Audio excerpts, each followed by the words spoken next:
Nous avons dit, nous avons l'ennemi principal. C'est le diable.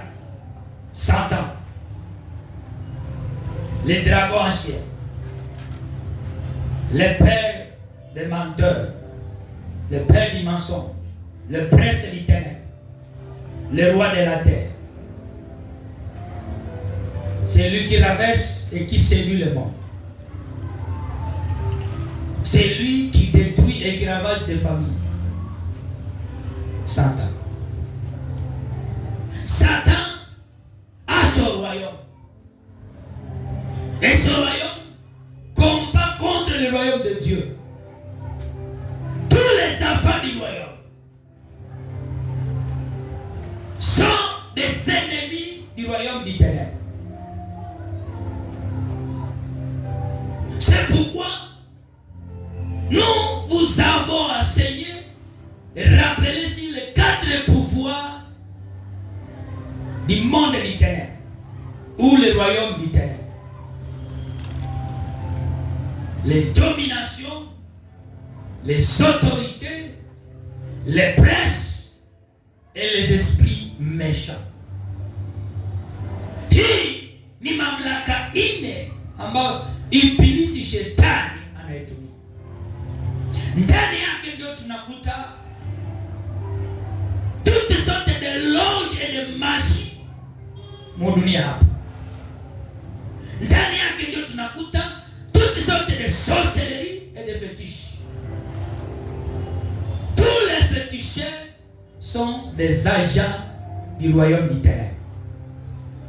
Tous les sorciers sont des agents du royaume des ténèbres. Tous les magiciens sont des agents du royaume des ténèbres. Toutes les loges et les cabales sont des maisons qui œuvrent sur la terre comme des représentants valables du diable sur la terre. Et dans chaque ville, dans chaque village, il y a toujours ces agents. Dans chaque famille, il y a toujours ces agents. Ils travaillent au compte du royaume des ténèbres. Banaweza kamata mtoto yako banamfanya agent en secret. Parce que le diable travaille en secret. Mais anakuwa dévoilé par la puissance du Saint-Esprit. Njo anakuwa dévoilé. Si une famille n'a pas le Saint-Esprit, Dieu n'est pas là, seront toujours sous l'emprise ou sous le règne du royaume des ténèbres. Jamaa yote ambayo hawana Mungu, hawaombaki, Roho Mtakatifu haiko, biko tu chini ya nguvu na utawala wa ulimwengu wa giza. Mnyumba yenu kama hamuombaki, Mungu haiko, sabeti mko chini ya utawala wa giza. Papa mwenye haombaki hana Yesu, iko chini ya milki na utawala wa giza.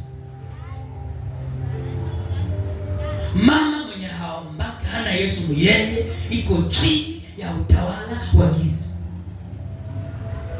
Hawezi kuwa netre mwenu.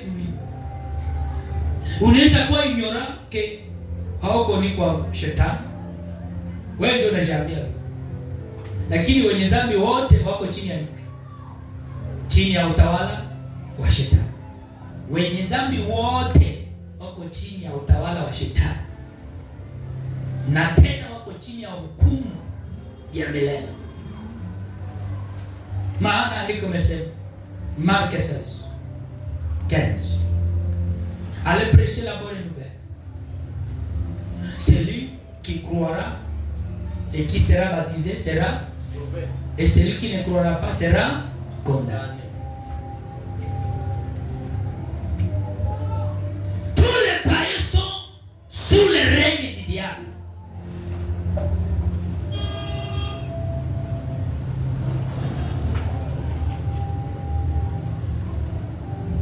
Tous les non-croyants de Jésus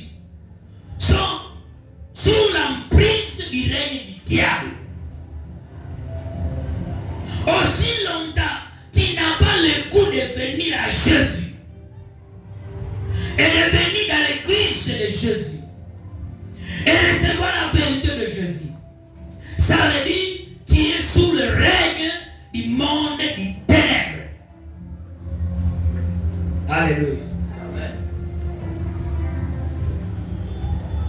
Alors, le diable ne peut pas comploter pour toi parce que tu es dans son cas.